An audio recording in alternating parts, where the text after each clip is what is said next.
Ешкімді де сый-сияпатсыз қалдырмайды. Адам қайық, тек ескекті ұқсастыруға бағыттай білу керек. Ендеше біз өнерлі замандасымыз Талған Тәуметтің өнеге.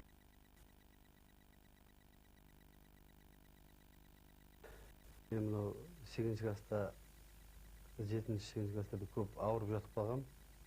Сол кездерде төсекте құр жатып, құр ауырып ойлана бермес үшін сол жаңағы тоқымамен, сурет салумен, тігін тігумен айналысып, соның қыр-сырын аяғына шейін сезіп білгенге артынан талпыныс болып, қазір көптеген киім үлгілерім бар, және көптеген өнер адамдарына біраз тіккен киімдерім де бар.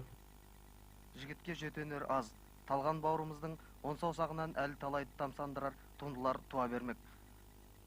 Мен өзі көптеген істермен айналыстым. Ол тігін, ол тоқыма, ол жаңа сурет салу, ол жаңа көптеген жараларға дәрі жасау, түрлі тағамдардың түрінің дәмділігін. Сонымен қатар бізде қазақта көптеген шөптерді тағамдарға қосып жасаған. Оны біз апаларымыздан білеміз. Біраз әйел адамдарын босандырып, олардың қазіргі 6 жасқа келіп жатыр. Сол операциялық жолдан болмайды деген